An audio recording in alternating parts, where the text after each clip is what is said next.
Beautiful humans, welcome back to another episode of the I Like Birds podcast. I'm your host, Zach Grippy, and it's so good to be with you today. I am on fire right now. I feel so much joy. We're going to have an incredible episode today. This is something I'm so passionate about, and it's been so cool to be able to connect with my guest that's going to be coming on the show today. We're going to be talking about things such as why your digital presence is mission critical for churches and Christians. We're going to be also talking about how to optimize your sermons, your videos, and your content for maximum reach. We're going to be sharing practical steps to rank on Google, whether you're a business, whether you're a church. You can definitely apply this, what we're going to be talking about today, to your place of interest. So when somebody looks up churches near you, we want you to pop up.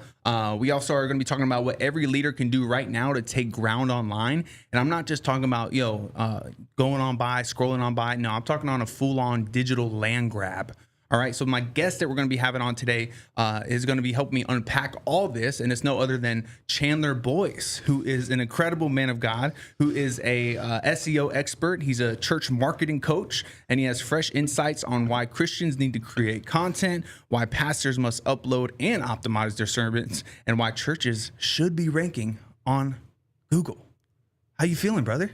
You are a master at that.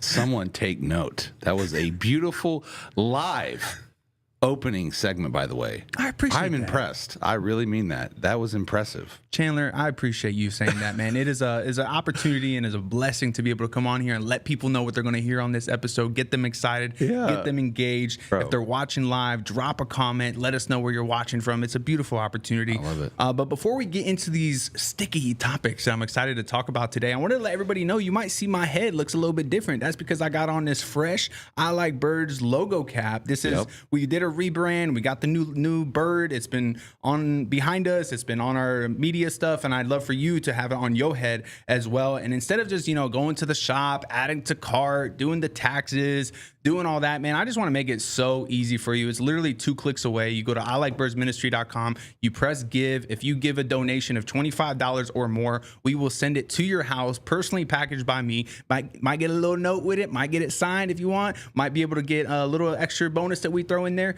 But full transparency, the hats cost $14 and shipping costs $7. So we'll be making $4 to $5 on the hat, but it's more so for you to support the show, for you to bless the show, for you to get plugged into what we're doing. And here's an extra layer of that bonus that I'm going to be talking to you guys about. If you give $25 or more and you set up a recurring donation so that we can help fund everything that we're doing, I'll send you a personalized gift every single quarter, which means 4 times a year. Might be a book, might be a letter, might be a big old fat check thanking you for supporting us when we were on the come up.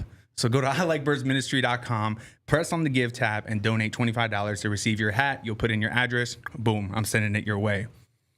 All right, Chandler, how we feeling, brother? We ready to roll? Let's do this. All right, so why is your digital presence so important for churches and Christians in this era we're living in? Yeah, because that's where everyone is. I always, when I'm talking to people and trying to help them understand and bring along the journey, obviously you understand this because you invest weekly time and money and energy into a podcast for the mission that God's called you to do. Like the amount of time that you've spent and are spending and the passion behind it, because we've only known each other for a little while, but we've already had quite a bit of conversation about how to do it better. What's the next step? What more do I need to do? So you understand it. But normally when I'm explaining to people, I like to challenge them with this thought. When else in the history of the world were you able to go to one place, or there's one place where, almost everyone is at, right? Like, no matter what Western nice country suburb you're in or third world country, that somehow there is Wi-Fi everywhere, or there is cell service everywhere. So this podcast could be heard by someone in a country, in a place that we've never even heard of. Mm-hmm. And it can now be translated automatically without an actual translator. So for me, it's someone's going to fill the space. The enemy we know has already filled the space. He is always on top of new things. It's crazy how that happens. And we need more people, more churches, more Christians to occupy these spaces, and everyone is online, and there's so many more opportunities to reach people, to get your message out, to connect with people, to sow the seed in whatever mission, ministry, in the marketplace that you're in. Everyone is there. Everybody's watching. Everyone's looking for something to do. Everyone's searching for whatever problem they have.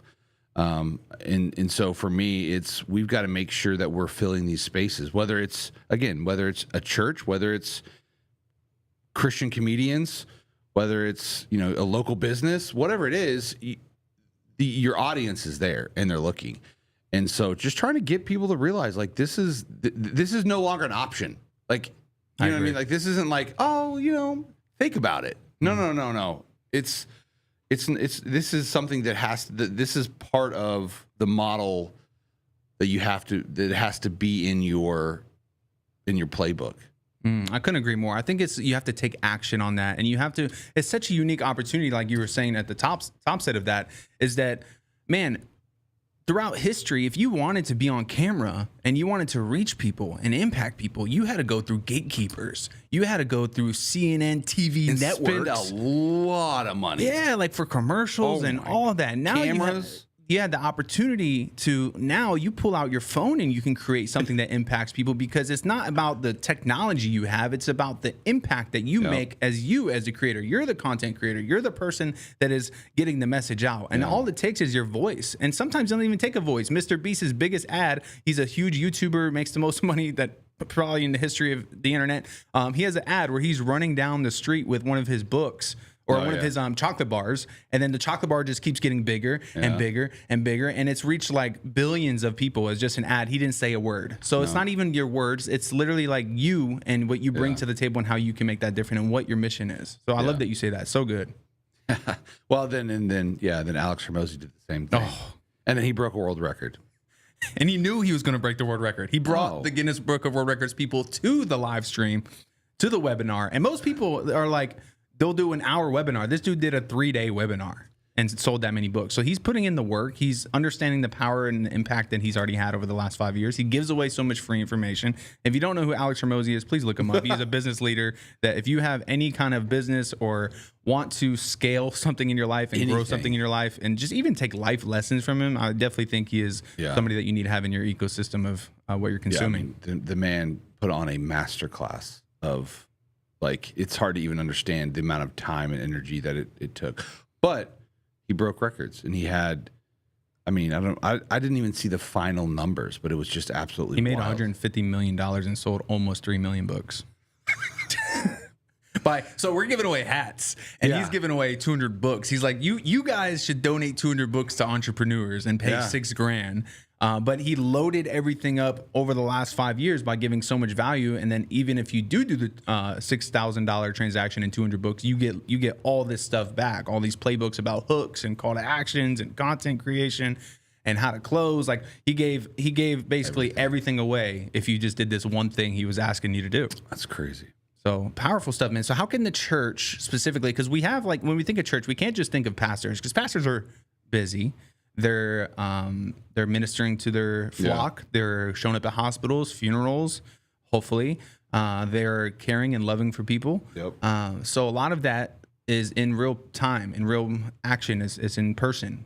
So how can both a pastor who's maybe not so, he's not involved in that world because he's so busy doing the shepherding, how can he kind of make a shift in this direction to be able to, like, start putting something out to be able to help people that are scrolling by as well? It's a good question. I'll start with this. I would say, if you are, a little challenging question, if you are truly serious about reaching people, about expanding the gospel, you've got to lean in somewhere to this, whether it's your own social media, which I think is powerful. I think we're seeing pastors grow their churches just off of the content they're creating on their social media. Like their personal account, Yes. not the church's logo. We both know most people don't want to follow A billboard sign. Like most people know we don't want to follow a company or a building location or a brand, what we would call a brand account. We want to connect with people. But I would say if you are serious about reaching people and you want to see the gospel move forward, you've got to, you absolutely have to. It's no longer an option. This is not we should think about it. No. Everyone in your town, for the most part, is on there. Like they're on YouTube, they're on Google, they're on one of the social media platforms, and so many of them like that are on there and consuming that's how they a lot of times get led to a church in the physical. So they're watching the YouTube, right? And they're like, yo, I want to go check this place out in person. Oh, I mean, it's definitely it is the front door. But that's where most of your people, they're being influenced anyways. So why not? Why aren't you there? Like and I try to be cognizant because I was in full-time ministry for over 15 years, and so I understand the tension and the margins and it costs money and we got a lot of things on our hands. However, it's no longer an option. Like we've got to not just be on there, but we've got to be doing it right. And because people are going to search whatever problem they have. And we could talk about some very tragic recent stories that started online, that started with ChatGPT, where people are going online and they're making life decisions. And as Christians, we've got to make sure that we're filling those spaces, we're answering those questions, and we're doing our best to reach these people. And I think it's naive that as the church, we're just going to show up and we're going to live our lives like, all right, we're going to have Sunday church and everything's going to be fine. That's not where we're at now. And can you grow a church without all this? Yeah, for sure. Word of mouth still exists, and it can, you get a couple great inviters in your church, and they can fill your church for you. And if you're a, in-person evangelist, and you can get out there every day and invite, but the truth is, with online space, we can multiply our invites so much faster and farther than we could ever do being in person or preaching on Sundays, right? Yeah, because the content is positioned to be an invitation based on what somebody's going through, right? Or what they want more of. So it's almost like you're not having to say, hey, I'm inviting you to church. It's like you're letting what you're sharing, what your message is, what the gospel is, what your vision of the house is, be the thing that is casting the net to bring them in, just based on what you're already doing. So you're essentially you're doing what you're doing, what you've always done. Now you're just putting a camera on and you're posting it online. You're clipping it up. You're doing the SEO work. You're doing the things that need to be done. So how can either somebody that's on the content team at a church or a pastor or who's ever in charge of the media department at a church, how can they optimize sermons, videos, and content for maximum reach, would you say? There's a few ways. I don't want to get too much in the weeds because we can drop some links, and if anyone is interested, I will give away. I've got resources and guides and SOPs. I've got more than I will, and they're fully free. I will give them away to anybody that is interested in this. I think the easiest way is start answering the questions that people are asking. I love that. Start speaking to the problems people are experiencing. Okay, well, what does that look like? Well, what problems does every single human deal with? Everyone deals with relationship problems, right? Facts. Big facts. People suck. Yep. Here you go. Like they do. And unfortunately, as Christians and pastors, we're called to love them. And it's not easy.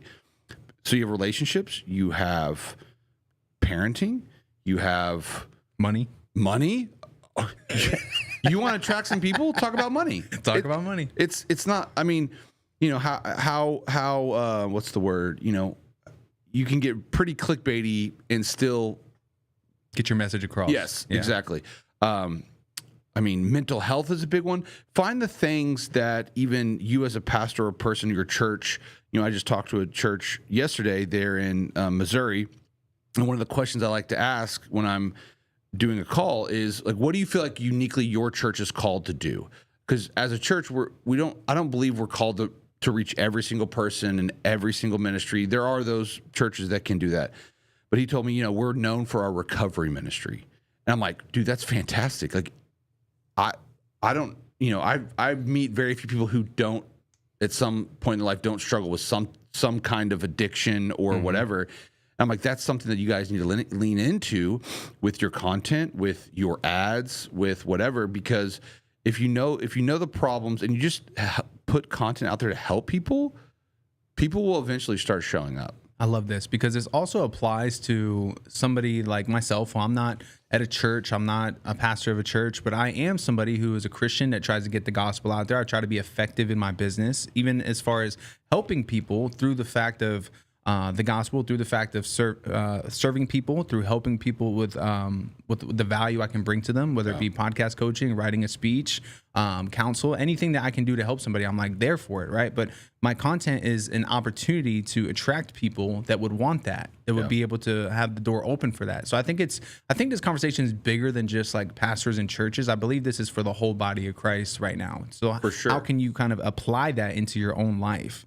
And so we're going to dive into this a little bit deeper and talk about practical steps to rank on Google, because that's the highest search form out there right now. People are searching left and right to be able to see how people can get helped as far as, how I need digital marketing. I need this. Churches near me, you name it. So before we dive into that, though, I want to talk about Express Employment Professionals. My friend Sonia is doing an amazing job out here in the DFW, and she's actually helping people find jobs right now. She has a bunch of options open. All you have to do is call and see what's on the table. Maybe there's a better opportunity out there for you. Go ahead and call 817-487-4900, and she's bringing hope to the whole DFW area. So make sure you give her a call. I always leave the link in the description for you as well.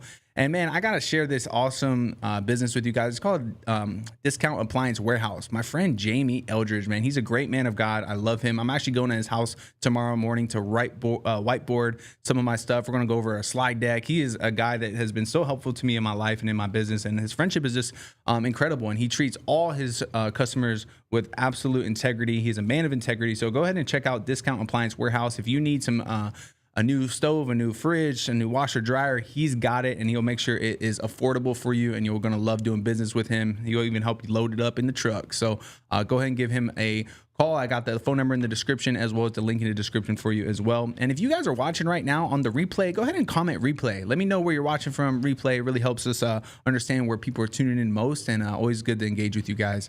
And if you have any questions for Chandler about the topic that we're talking about, you can also leave that in the comments as well. I see we got Amy watching right now. She said, amen, global reach is instant, and we need to claim that territory for the kingdom. I couldn't agree more, Amy. Thanks for joining us from Flower Mount, Texas. That's a beautiful area. It is. So my man, Chandler, so we got practical steps to rank on Google. What can somebody take away from this? How do churches get found? What are your thoughts on this right now? Yeah, I mean, there are definitely a lot of platforms. And let me say this too. If you've been looking to dive into this, and this is something that even, you and I have been talking about, it's a lot.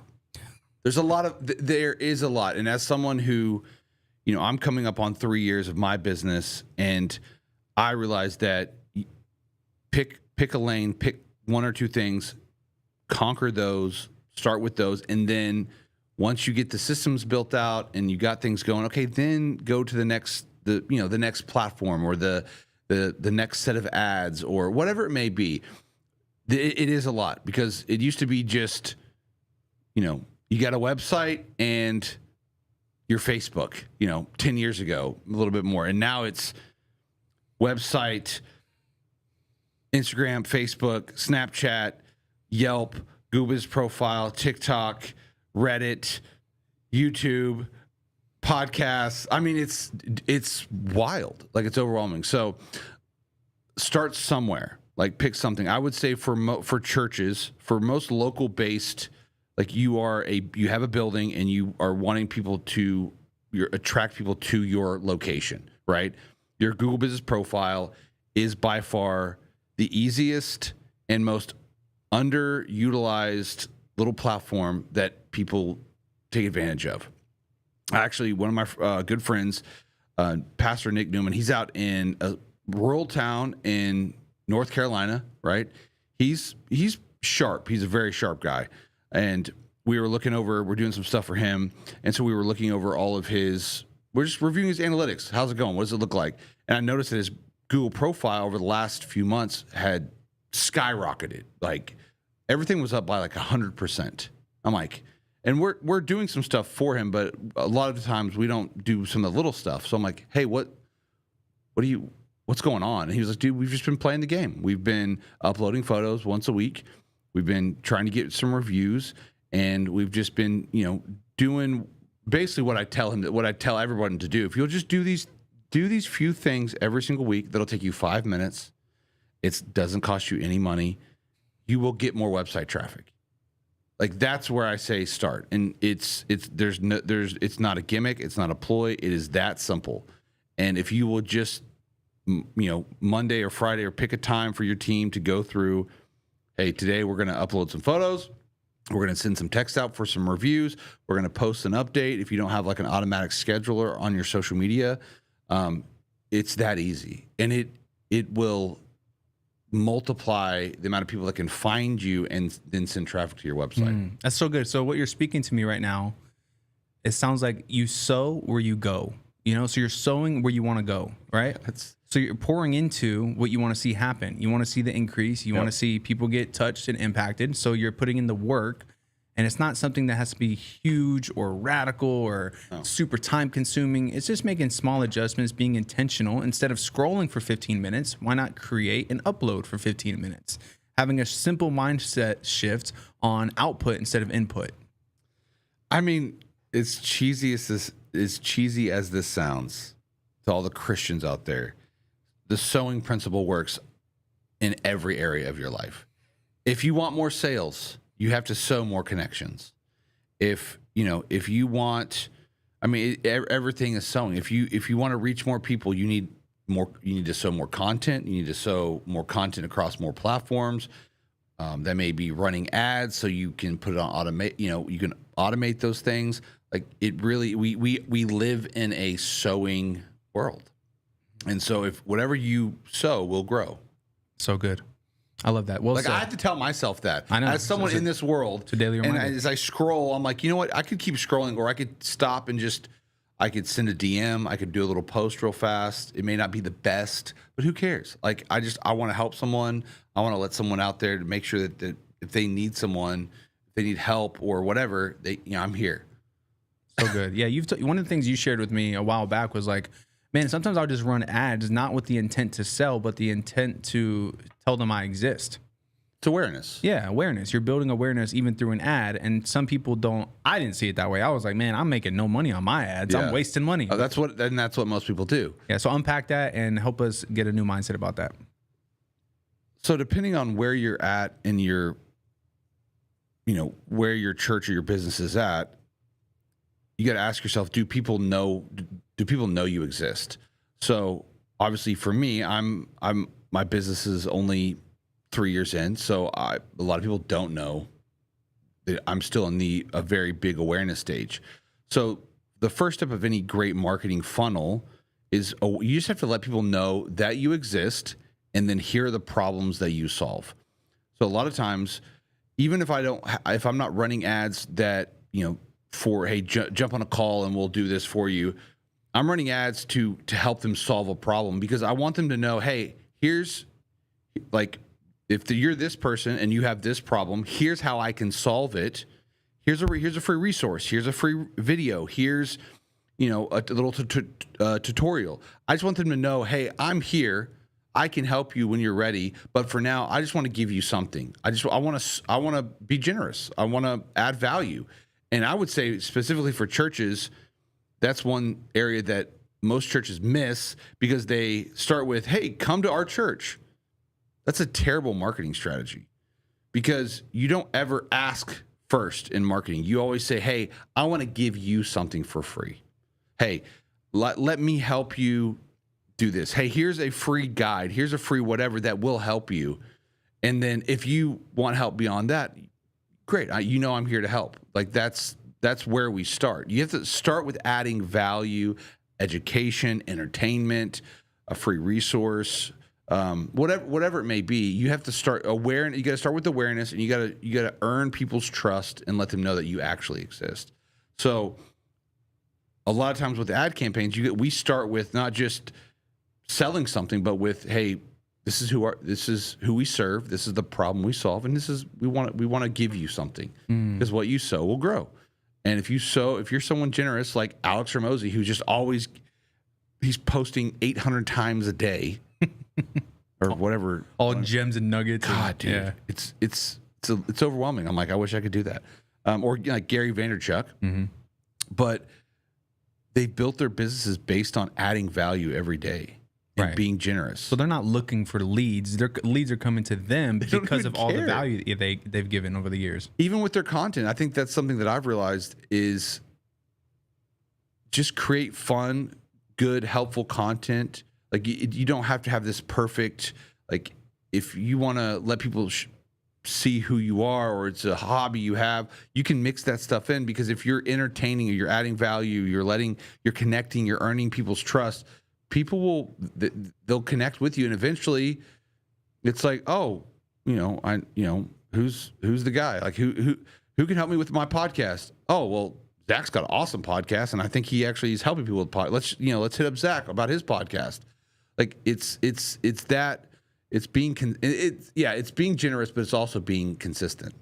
So consistent, because and that's the hardest part. And that is the hardest part, because when you don't see results for a while, you get discouraged. So I've been doing a 21 days tips and advice podcasting content series. I've seen online. That. It's great. Thank you, man. I really appreciate it. And I do think it's great, but I was like talking to my buddy about like 10 days in, and I was a little fleshy with it, and I was like, yeah, I mean, we haven't really seen too much. I mean, we've seen, this and that. And I'm just like sharing, just like, like 200 views on each one. It's all right. And he's like, bro, you're reaching 200 people though, 300 people with that, and it's like people are watching, but they might not be engaging, but they're definitely like seeing it. They're seeing you showing up. He's like, it's going to lead to all these things, and you just got to keep doing it. I was like, all right, I bet. And I enjoy it. It's fun. It's like, it gives me creative passion in a day to day, because it puts me on my toes of like, oh man, I gotta post something. I gotta post something, dog.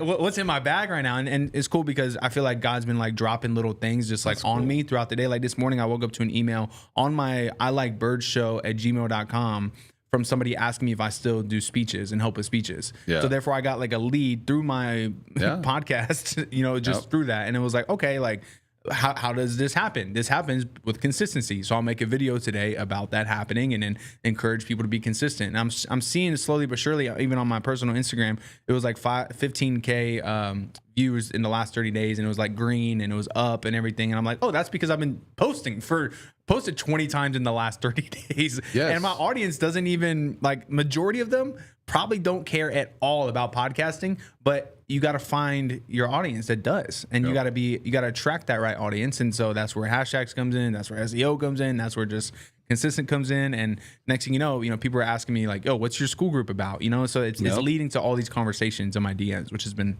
awesome. And even in our conversations, it's what's next? What can I do a little bit better? What can I do a little bit more of? Like, you got to start, be consistent, and then as you're going, you're just adding those layers. And okay, can I do a little bit more? Can I be a little bit more consistent?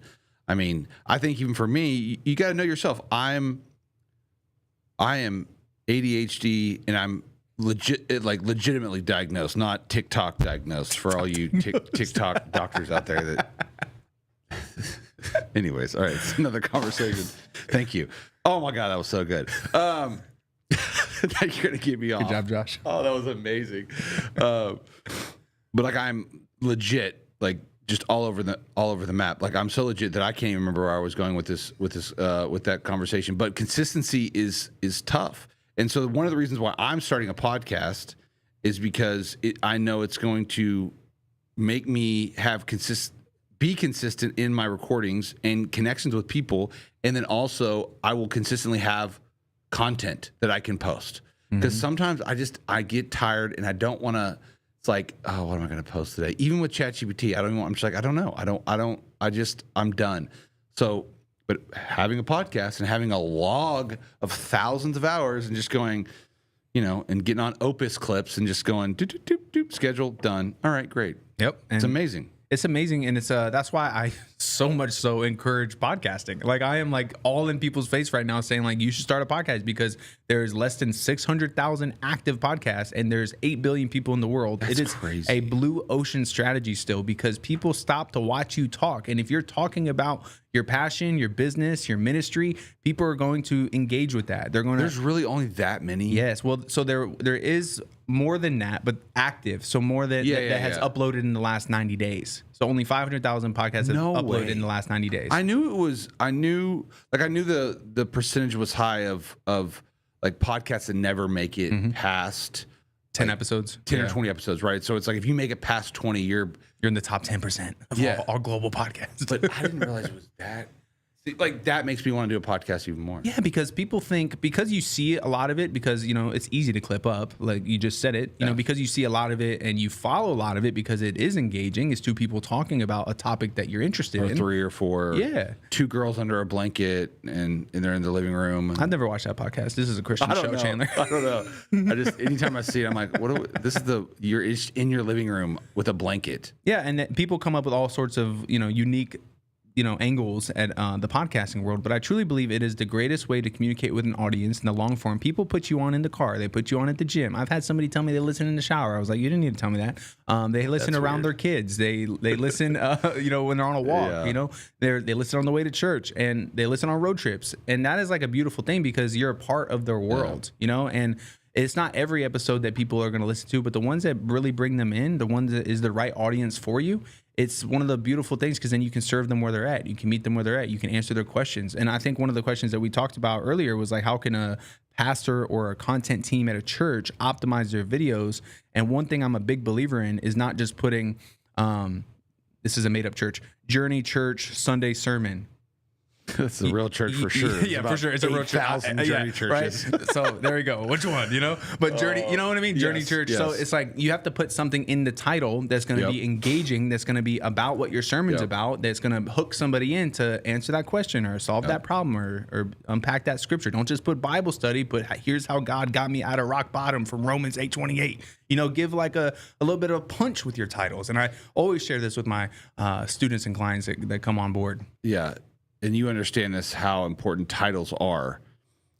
And I'm going to say this, if you are a preacher, pastor, whatever, you're delivering the message, most of the time your sermon title makes a terrible YouTube title. Like I get that you're speaking a message that is the,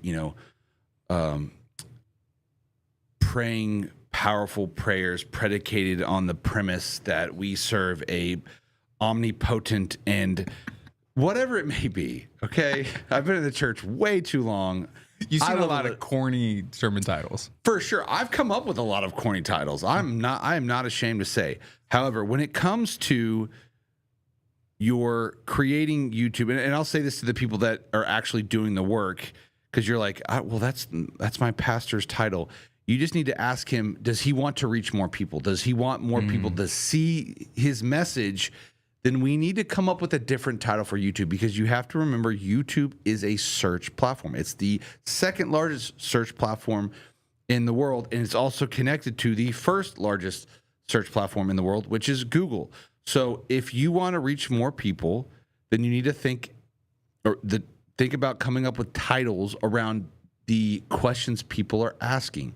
So if you are preaching a message around how to pray or whatever, then go to something like Answer the People or Answer the Public, whatever Neil Patel says. I always forget it mixed up. But there's some great vidIQ. There's some great other platforms that will give you these things.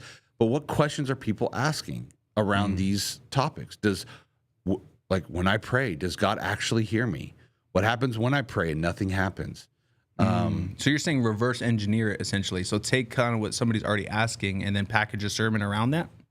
You could. I don't. As someone who was in full-time ministry, I don't know if I would necessarily come up with my content calendar for Sundays Based around on that. somebody else's question. But it's also a good thing to go to your congregation and ask them, hey, what are you guys dealing with? Yeah. What topics do you want to deal? Do you want to hear?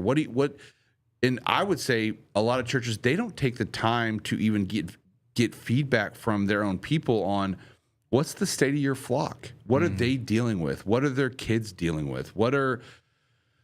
You have to ask these questions. Dude, that's so good. I don't think I've ever even had that channel of thought before, but that's powerful. I wonder what would happen. What do you think would happen if pastors started doing that and having a pulse on the congregation like that? Yeah, I mean, there's some bigger ones that do out there that, if depending on what vein that you're in, there's some pretty large influential churches that what they do is around Easter, when everyone's there, they have people on the ground on Sundays walking around like asking surveys, and then they're sending out surveys, and then the series that they do after Sundays is, you can call it like you asked for it, or topics that are trending, or whatever you want to. My marketing brain's coming. That was actually really some decent ones. He's like, let me write this down. Yeah, write that down. But make sure you know what your people are going through and the questions that they have, and then you can. I think it would be good to answer those questions, whether it's on a Sunday, whether it's in a podcast, whether it's small group, anything. Yeah, a Sunday, a Tuesday morning live when you're getting on, and I mean, like you and I mean, this is something that I'm going to put into my thing every week, is just going live and letting people know, hey, this is who I am. This is the problems I solve. If you have questions, you can just ask me, and there's no catch. And I'm just live. And I want to start consistently doing that because, again, it's another form, and TikTok and Instagram are rewarding. But yet, how many people do we know don't go live? Yeah. I mean, going live is definitely a challenge.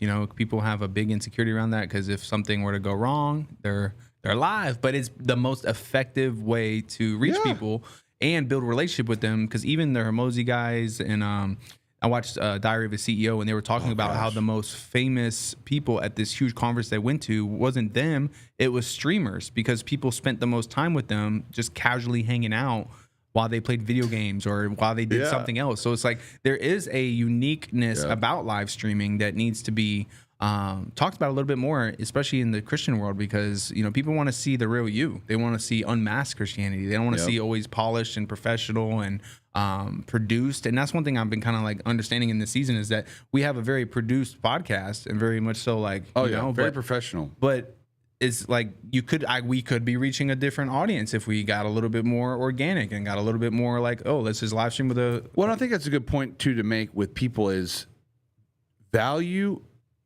You need to focus on the value of the content and not necessarily the professional. Aesthetic. Yeah, you don't have to be so produced. Like, I think depending on your audience, if your audience is photographers, videographers, branding people, certain people, they want to see somebody that is better looking than them. How are they getting that look and that shade and they whatever? have a higher expectation. Yes, yeah. But for 90% of people, they value authenticity, and they want to feel like they're actually connecting with a human.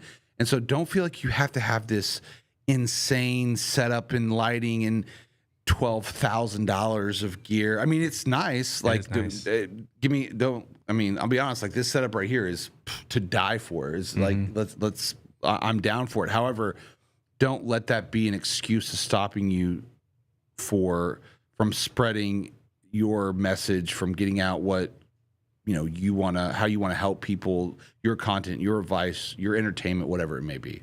So good, man. This is a gem, because I feel like we're stepping into the season where it's like, okay, the digital era has been here for 5 years. It's time to stop acting like it's going to go away. It's only increasing. People are only on their phones more. Gen Z is on their phone 7 hours a day. That was a statistic that came out at the ARM Media Conference. So we have to understand that. So I wanted to let you guys know we have 21 Days in Africa. The book is out now on Amazon. We did a relaunch in the summertime, and we just wanted to make sure you knew about that. All right. So make sure you go pick that up at Amazon or our website if you'd like a copy of that. And it has been off to a great start. And we've been doing comedy shows and actually selling books at the comedy show. And that's been one of the coolest moments of my ministry because I thought I had to separate the two worlds. But I just wrote a new joke that involved the book, and it has been a great way to plug the book. So it's been really cool. Let's go. Man, I want to talk to you, Chandler, about there's so many leaders listening right now. There are content creators that are listening right now. There are people that are like motivated to grow their show, grow their podcast, step into podcasting.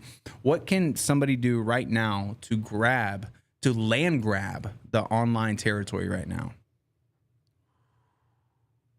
And even though we talked about these questions before, and when you say it now, I had a whole different, different ideas. Let's start simple. Start somewhere.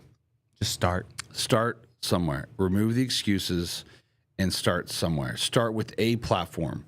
Where do you feel like most of your audience is? Is it Instagram? Great. Start there. Just focus on Instagram. Don't worry about Facebook. Don't worry about TikTok. Just start there. Start posting. Get consistent. And then once you have that down, then you can go to the other things. Is it YouTube? Start with YouTube. I would say starting with the long form is actually the best play because you get more content from it and you can use it across all the platforms. So if you can start with YouTube, I wish I would have started with YouTube first. YouTube was so hard to get started though. Man, I remember the first 2 years I was on there, man, it was awful. I remember just like it still is. There's so much to it. Like I know enough to be dangerous, but then even for me, when I get in the back end, I'm like, it's the communities and the levels and the super fans and like it's a lot. But the point is, start somewhere. Like just start being what platform do you want is best for you, and then just be consistent. Like, can you post 3 times a week? Great, start there. Can you do 4 times a week? Great, start there. Like, what can you do? What do you have time? What's in your margin to do for the next 6 to 12 months? I like that. One thing I would say to that too is like, so we're talking about how to land grab the territory, right? So that territory is not occupied by you in this moment. Yeah. So you have to occupy that space. And especially if you're a believer in Christ, you're occupying that for the kingdom. Yeah. So you're stepping into this place that is unfamiliar territory for you, but is familiar territory for the enemy, familiar territory for souls that are scrolling by and watching.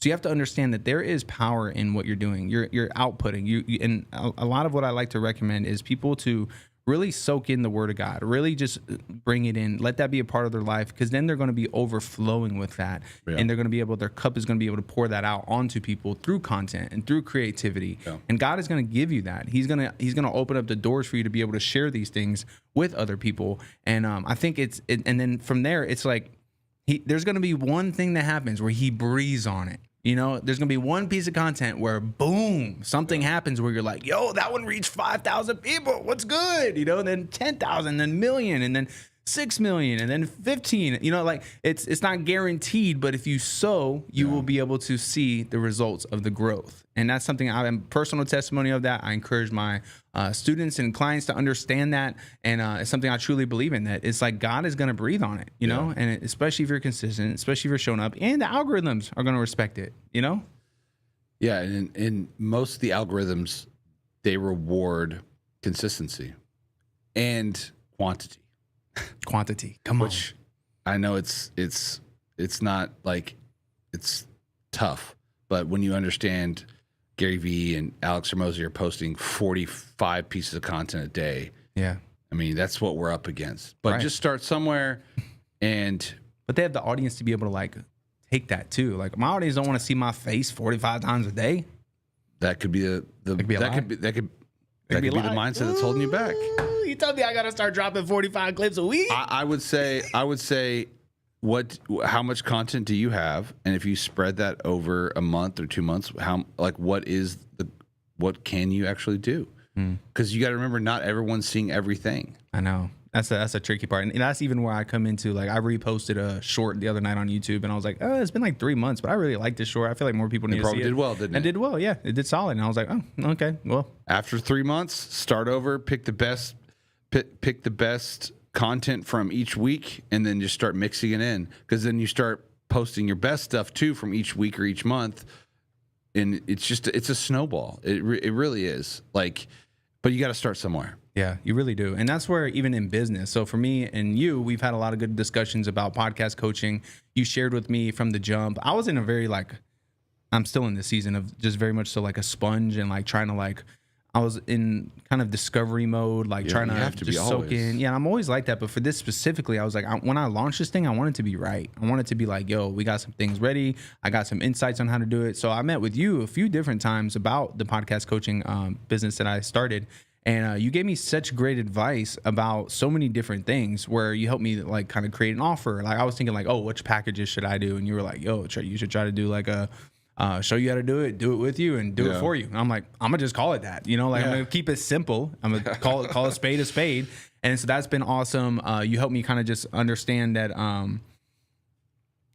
there is a market for it, and there is a niche for it, and there is people that would invest in that, and there are people that need help with that. And so it's just been cool, because I feel like you can also bring that to the table when it comes to churches and everybody that you help. It's like, you can kind of understand the digital landscape to be able to help somebody run a business as well. Yeah, I mean, at some foundation, it's all the same. I mean, there's just universal principles when it comes down to content. Is it valuable? Can you be consistent? Are you helping people? Are you thinking about, the problems? You're taking people on a journey.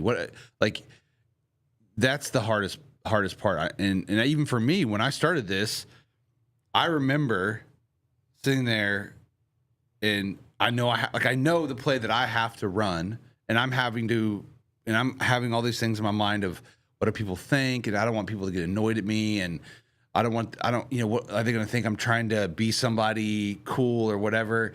And then when I finally go, you know what? I care more about just helping people than I do what people are going to think. Because the truth is, most people don't care. Yeah, most people don't even share what they think. They don't. Yeah, and they don't care what you're doing.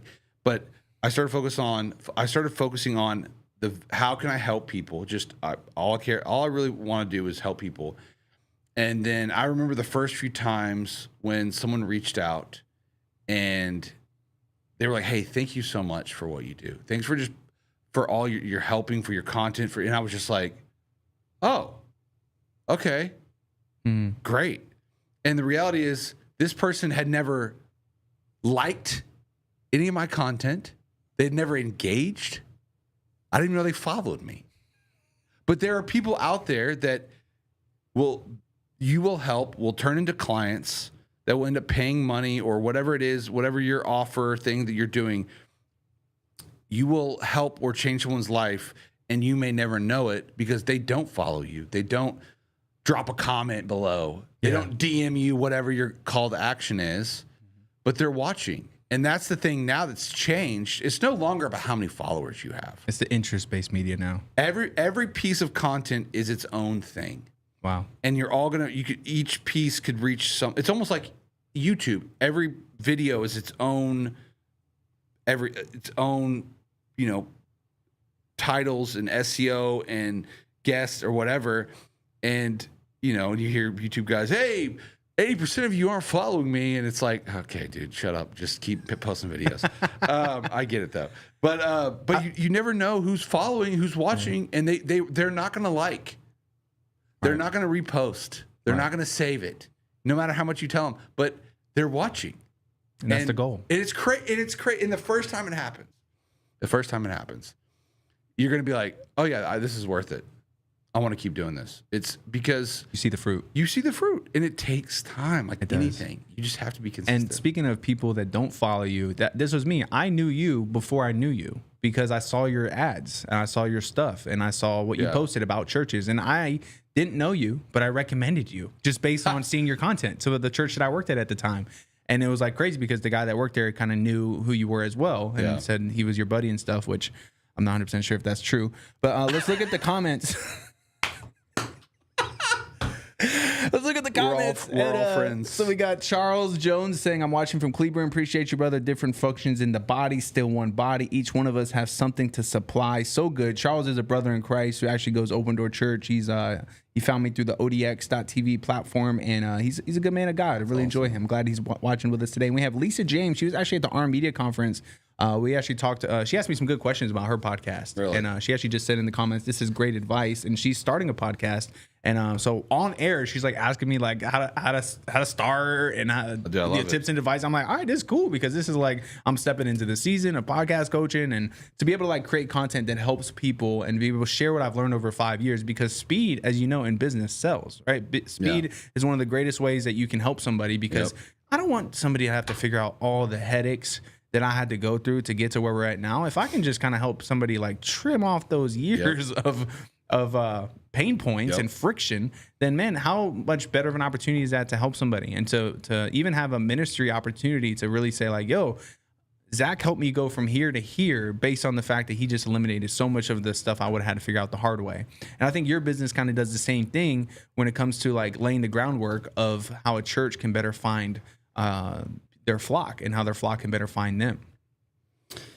Yeah, it's one, there's so much opportunity in podcasts. And I think that's why for when we met, I've been so encouraging because I'm frustrated that I didn't start a podcast like 3 years ago. Like I'm kicking myself. And I'm we should be able to start one this year. Like because I've seen what it does and how you can use it. You can use it for, just storytelling, connections. But if you're in sales and you own a business, you want to know a great sales tactic and tool? Start a podcast and start inviting people that you want to work with on your podcast and interviewing them. I promise you, it will open up so many doors. So for me, there are certain people that I want to position myself around. And so what do? I can start a podcast and I can invite them on. And it's an easy way to start a conversation because they're going to say yes because everyone is somewhat narcissistic. And I'm going to go to this podcast because I'm kind of a big deal. Dude, I'll say it this way. Everybody's down to do a podcast until it finishes, until the episode ends. Yeah. Then they're like, I need to listen to that back, or did I do okay? And they start like second guessing it. They've never done one before. But if you're a communicator and you speak for a living, if you're an authority in your space, it's no problem. Oh yeah, true. Yeah, that's I can see that. If I had never done like public, anything, it's like, geez, this is your first experience. No, I could imagine that. But I like what you said though, because that's very honest and that's very like transparent. It's like there is obviously there's so many layers to podcasting, but you just shared about a layer that could lead to something for somebody else if you're in the business world, and it could lead to because I always say, man, and maybe it's because we're talking Jesus, but I even think this is real in the business world as well. If you do a podcast, it's almost like a kind of a soul tie. It's like, bro, I'm always going to remember this conversation. We have it on tape. My kids can listen to this one day. Like that's a big deal to me. Like I cherish that. I cherish who comes in. I want them to have core values that are similar to mine. I want them to believe in the same Jesus. I don't want you believing in some, hippie Jesus and you're misleading my flock and stuff like that. So it's a very precious place. But once you already have, awareness of who you want to work with, that's who you invite on. And I love that. That's good wisdom. And and then when you just look at the stats, like you said earlier, and the fact that most people don't get past like 10 or 20 episodes, and if you just start with podcasts and just remove all the excuses, remove all the insecurities, and just do it, and you start with speed, make the decision, and don't worry necessarily about it being perfect at first, and just get it going. Like it's, and I think so many times we get concerned about the numbers and, all those things. Listen, no matter how big, you'll never be satisfied. Because once you get 200 views, then it's like, well, I want 2,000. And then once, I want 2 million. Yeah. And it's like money, it's even with money. It never ends. So focus more on the value and helping people. And don't worry about anything else and just start. Yeah. And I love that you say that because there's so many victories that come besides numbers. And there's so many like things that move the needle. Yeah. Besides that, like one thing that just popped in my head, this woman I ran into at the Army Media Conference, she said her son loves my show, and she like was honored to take a picture with me and send it to him just so he could like be like, yo, you met Zach, you know? And it's like, I don't know this woman, you know? And that was like a moment for me where I'm like, yo, this is like, this is real. People are watching, you know? And even today, like I was sharing with you earlier, I think pre-show, about somebody emailed me, and maybe I said this on the show, I don't even remember, but somebody emailed me basically like, yo, do you still write speeches? And I'm like, yeah, I got you, you know, through the show, you know? So all these like little victories happen that are outside of, are you monetized? Are you making money from your podcast? Are you getting viewership? Are you going viral on every, you know, it's like, that's not what it's about, man. There's just so many other different layers. And bro, like that's all like the business and the analytics side of it. But man, in the real, like, kingdom fruit of it, bro, like we're talking about Jesus on every episode. We're trying to glorify him with every episode. We're hoping people understand that go to the Word of God for your business stuff. Go to the Word of God to share with others. Like, this is the heart posture behind the episode and behind the topics that we're talking about today. Yeah. And I just bumped the mic like it's my first time.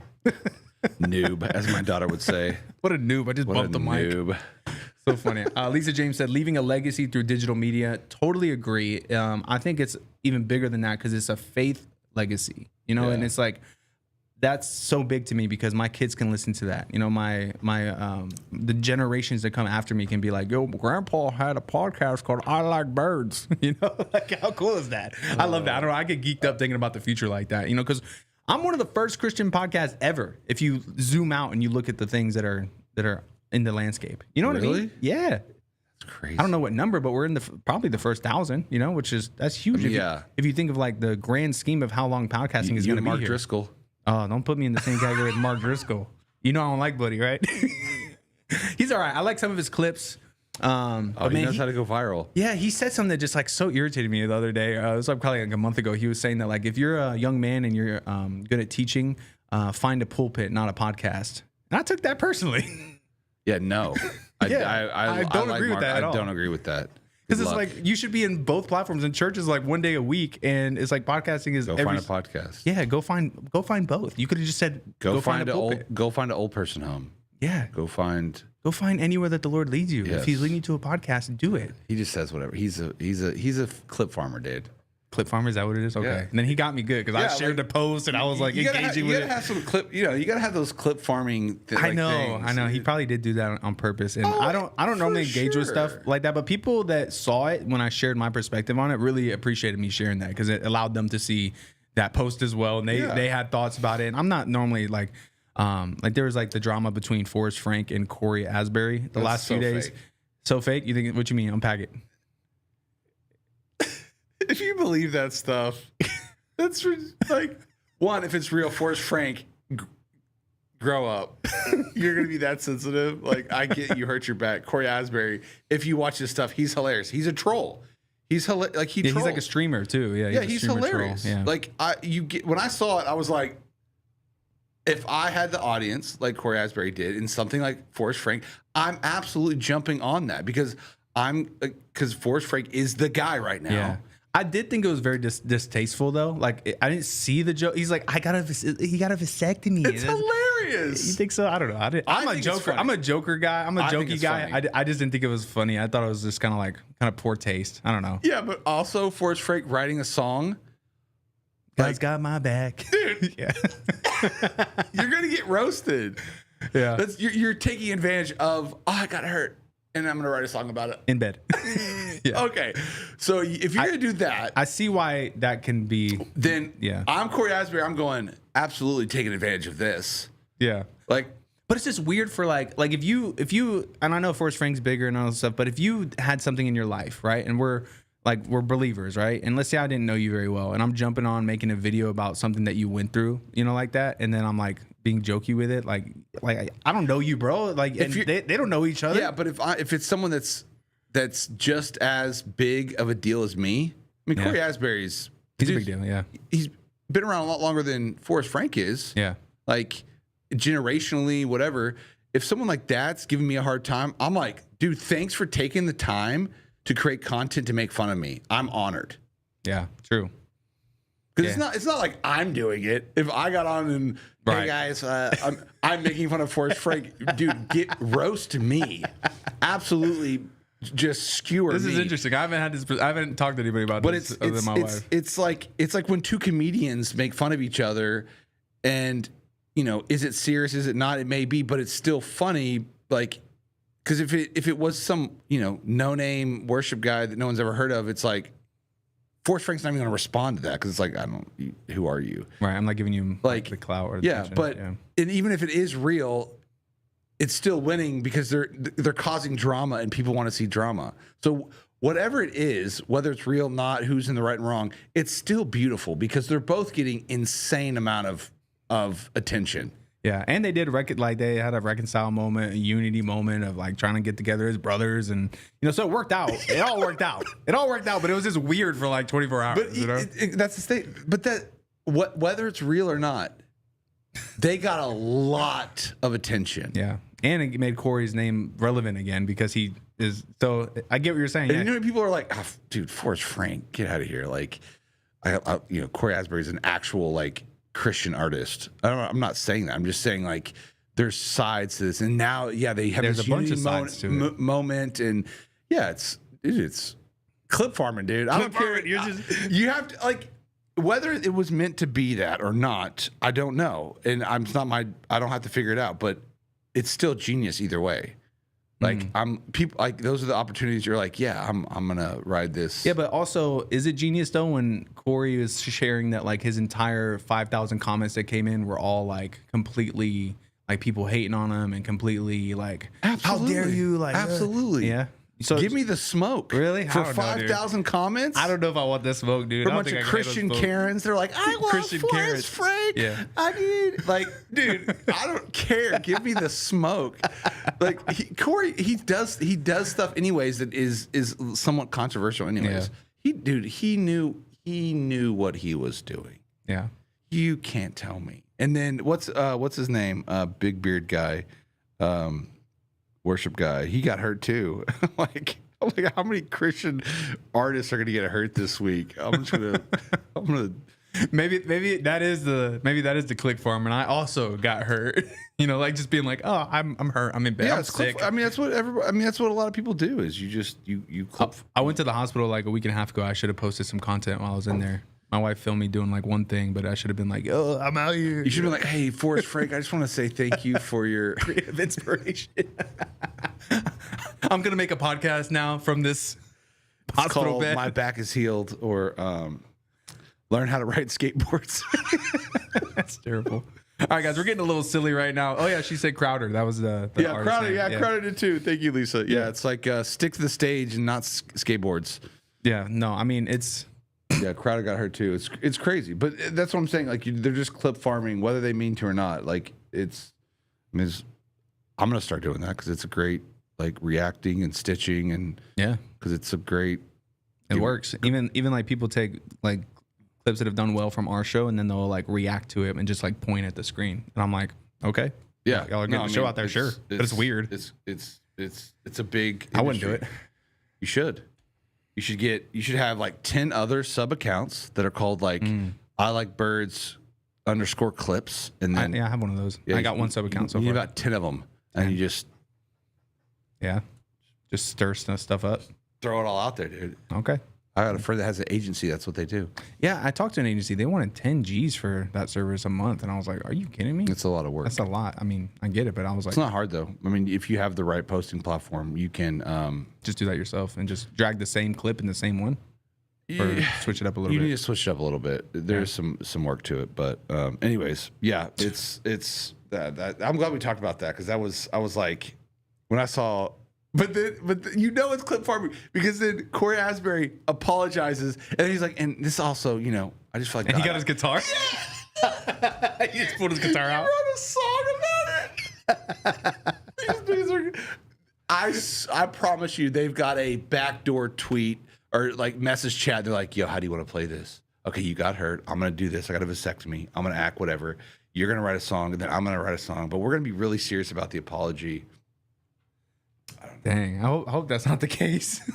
Delightful, entertaining. Yeah, Lisa, what do you think? What's your take? I don't know. I think it's all just clip farming. I think they're. Dude, but that's the thing. Does Forrest Frank really need more attention? He has so much. He's like #1 artist on YouTube right now. Like he even just surpassed Drake. Does he need more of that? You know what I mean?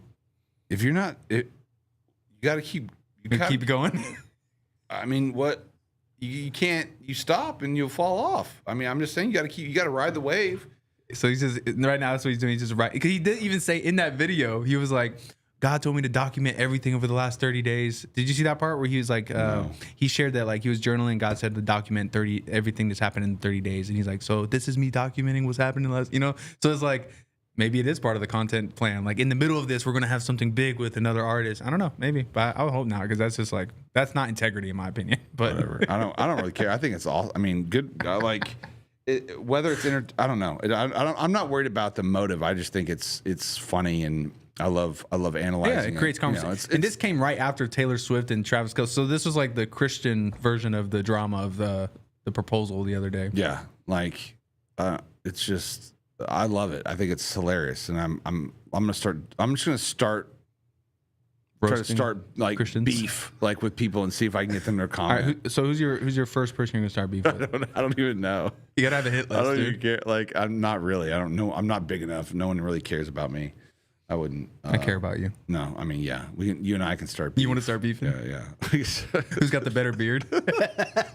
Oh, don't make me grow mine out. Don't make me grow mine out. All right. Well, this has been fun, dude. So how can people find you, Chandler?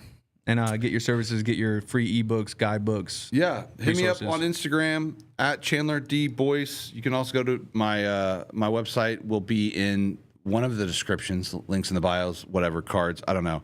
It's on the screen right now too. If you guys are watching, click that on YouTube. Marketingcoop.co.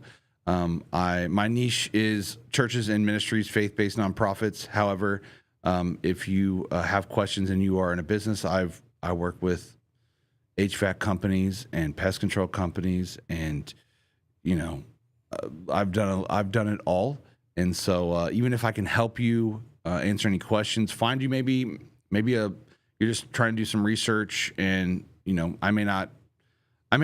don't have the answer to everything, but I promise you I know somebody. Yep, very resourceful. If I don't have the answer, I will find a friend that has the answer, and even with podcast stuff with you, Zach, like between the two of us, I promise you, if it comes to anything in this world, we would love to help you, and we can help you, and we'll try to point you in the right direction. And my goal is to help, and I love getting to help people. And like you said earlier, just if I can save people some time and some energy and some headaches, it's worth it, because I know on some of this stuff, I'm thankful for friends like you who I can ask and not have to do the research, but also I know how much on some things, how much time and energy that I've had to spend, and just want to help. So I love that, man. Well, thank you for being willing to help people, our audience specifically. So reach out to Chandler on Instagram if you need some help with anything.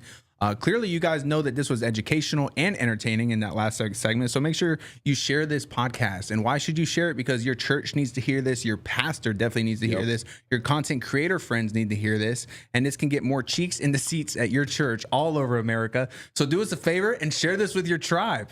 And if you're watching right now on YouTube or whatever platform you're actually finding this on, do us a favor, smash that subscribe button. That way you can see our future amazing episodes, such as we have Pastor Larry Ragland has come on the show. We actually did an awesome taping at the ARM Media Conference. We're going to be dropping that soon. We got Pastor Todd Coconato, who is an amazing voice, a Christian commentator who knows all things about politics. And he's going to be talking about why Christian voices are rising and why legacy media is falling. We're going to have Mukwenda from Faith Hustle. You know Mukwenda, Chandler?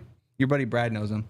He has a local ministry out here, Faith Hustle. He does Dallas. Yeah, he's in Dallas. Yeah, I haven't met him. I've seen his stuff though. Yeah, so we connected, which was awesome, and he's going to be coming on the podcast in September, as well as we have Daniel Molina, who's actually all the way out in Hawaii. He owns a house where he invites a whole bunch of people over his house to do live worship in the living room, and it is so beautiful because they're all singing, and it's been amplified. Like the videos are going viral on Instagram right now. Currently, I got connected with him from my friend PJ Vescovi, who was actually on the show not too long ago, did a financial freedom episode. And so luckily I got connected with Daniel through him. And Daniel actually just did an episode with Ruslan, if anybody's a fan of Ruslan. So, and I also have a solo episode dropping that I recorded about a week ago, maybe 2 weeks ago now, after the ARM Media Conference. I was super geeked up talking about God's favor and the favor of man. So I'm gonna be dropping that this week as soon as I get the thumbnail finished. So just be on the lookout for that. It'll be out in the next few days. I might drop it on Monday just to give it a whole week to breathe. And then, of course, share this episode with my man Chandler and get it out there. And I appreciate you being here. Thank you, everybody that watched live. If you're watching on the replay, appreciate you. Don't forget, get the hats at ilikebirdsministry.com.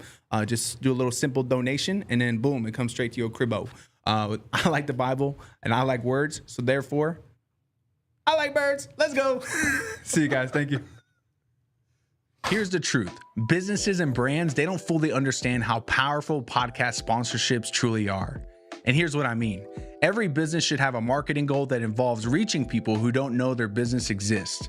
In the world of social media, people scroll by ads without thinking twice about it, and Mark Zuckerberg gets rich because sometimes people accidentally click on them, and you, as the business owner, pays for that click. Some ads are effective and work, but I've wasted so much money on ads over the years and I saw such little return. And I learned this truth. There is power in being directly in someone's ear from a voice that they trust. And let's be honest, you're more likely to buy a book if a friend recommends it to you than you are if you see an ad for it on your For You page. The same principle applies to your business. When you partner with a podcast that is reaching thousands of people on a weekly basis, it means your business is also reaching thousands of people on a weekly basis. So if this is an idea that you've already been toying with, reach out to me and let's see how that we can partner together to get your brand heard on my growing faith-based podcast called I Like Birds that has reached over 30 million people on all platforms in the last year alone. We do it for the one, and we believe that we can help you reach the one as well. So send me the word sponsorship and we can get the ball rolling. Cheers.